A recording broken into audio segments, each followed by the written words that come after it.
Welcome to game changer delivery boys. இது வந்து 3வது நாளோட கேமு ஸ்விக்கியில். ஏன்னா ஜொமேட்டோ ஒரு 50 நாள் ஓட்டியிருந்தோம். அதுக்கடுத்து ஸ்விக்கியில் 50 நாள் ஓட்டுவோம். இதோட கம்பேரிசன் பார்ப்போம். சென்னையில் எவ்வளோ தராங்கன்னு இதுக்கு டிஃப்ரென்ஸு. சரி அப்படியே கிளம்பிட்டு அப்படியே வண்டியை தொடச்சிக்கிட்டே இருந்தேன். வண்டியை தொடச்சிட்டு முடிச்சுட்டு சரி காலையில் பிரேக்ஃபாஸ்ட் சாப்பிட்லான்னு ரெடி ஆகிக்கிட்டே இருந்தேன். சரி எங்கே போய் சாப்பிட்லான்னு பார்த்தா கரெக்டாக பிரிஞ்சி சாதத்தில் நின்றேன். ஆல்ரெடி சாப்பிட்ருக்கேன். இங்கே என்னென்னா பிரிஞ்சி 30 ரூபா தான் வரும். ஆனால் டேஸ்ட்டு ஓகே தான், பரவாயில்ல. பசிக்கு சாப்பிட்லாம் அப்படின்ட்டு அப்படியே சாப்பிட ஆரம்பிச்சு விட்டேன். சாப்பிட்ட அடுத்து பக்கத்துலேயே இன்ஸ்டாமார்ட்டில் ஆர்டர் போட்டேன். சாப்பிட்டு முடித்தோடனே சரின்ட்டு மொதல் ஆர்டர் இன்ஸ்டாமார்ட்டாக போயிட்டேன். அதுக்கடுத்து மறுபடியும் பார்த்தா 2வது ஆர்டர் இன்ஸ்டாமார்ட் தான். சரி அந்த ஆர்டரும் போய் எடுத்துகிட்டு அப்படியே கம்ப்ளீட் பண்ணிட்டோம். மேக்ஸிமம் எனக்கு இன்ஸ்டாமார்ட்டில் தான் ஆர்டர் தந்துக்கிட்டே இருக்கான், என்னன்னே தெரில. அப்புறம் மதியத்துக்கு ஒரு மணி போல் தான் ஃபுட் ஆர்டரே கொடுத்துருந்தான். அப்புறம் 1 பை 1 ஆர்டரும் எடுத்தாச்சு. அதுக்கடுத்து ஒரு 3:30 மேலே 20 ரூபா ஆர்டரா தான் போட்டுக்கிருந்தான்.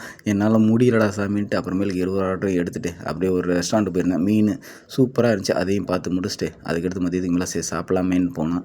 இந்த அக்கா கடையில் தான் போய் சாப்பிட்டேன். 50 ரூபா சாப்பாடு செம்மையாக இருந்துச்சு. சாம்பார் அப்படியே சாப்பிட்டு அப்படியே டேஸ்ட்டு சொல்லலான்னு பார்த்தா உண்மையிலே சாம்பார் ஃபஸ்ட் கிளாஸ் தான். மற்றபடி நான் ரசம் எதுவுமே வாங்கலை. ஒன்லி சாம்பார் மட்டும் வாங்கி சாப்பிட்டு அப்படியே அதை சாப்பிட்டு முடிச்சிட்டேன். அதுக்கடுத்து ஆர்டர் எடுக்க போயிருந்தோம். அதுக்கடுத்து 1 பை 1 ஆர்டர் எடுத்திருந்தோம். எம்எல்ஏ ஹாஸ்டல்னாங்க. சரின்ட்டு அங்கேயும் போய் ஆர்டர் கொடுத்து முடிச்சுட்டு அதுக்கடுத்து கேஎஃப்சியில் ஒரு ஆர்டர், அதையும் போய் எடுத்துகிட்டு டெலிவரி பண்ணிட்டு அதுக்கடுத்து சத்யம் சினிமாவில் ஒரு ஆர்டர் வந்துருந்துச்சு. அதையும் போய் எடுத்துகிட்டு அப்புறம் நைட்டுக்கு எங்கே சாப்பிட்லான்னு பார்த்தேன். அப்படியே ஒரு இடம் கரெக்டாக கிடச்சி. நான் பஞ்சாக இருந்துச்சு இட்லி.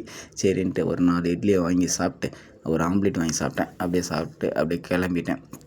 ஏன்னா அவுட் ஆஃப் ஜோனில் தான் சாப்பிட்டுருந்தேன். அதனால் கொஞ்சம் டைம் கிடச்சிச்சு. சரின்ட்டு அப்படியே ஜோனுக்குள்ளே போனோடனே மறுபடியும் ஒரு ஆர்டர் போட்டேன். லாஸ்ட் ஆர்டர் இன்ஸ்டாமார்ட்டில் தான். சரி ஓகே இந்த ஆர்டரோட முடிச்சிக்கலாம். ஏன்னா ரொம்ப டயர்டாக இருந்துச்சு. அப்படியே ரூமுக்கு வர்றதுக்கு 1:12 ஆயிடுச்சு.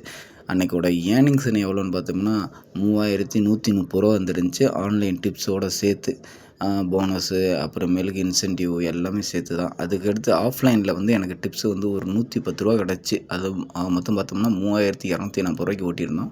அதில் பெட்ரோல் 350 ரூபாயும் ஃபுட்டு 175 ரூபாய்க்கு 125 ரூபாய்க்கும் டோட்டலாக வந்து 475 ரூபா வந்துருந்துச்சு. இதை கழிச்சது போக நம்ம கைக்கு கிடச்சது வந்து 2765 ரூபா கிடச்சிருந்துச்சி இன்றைக்கோட ஏர்னிங்ஸு.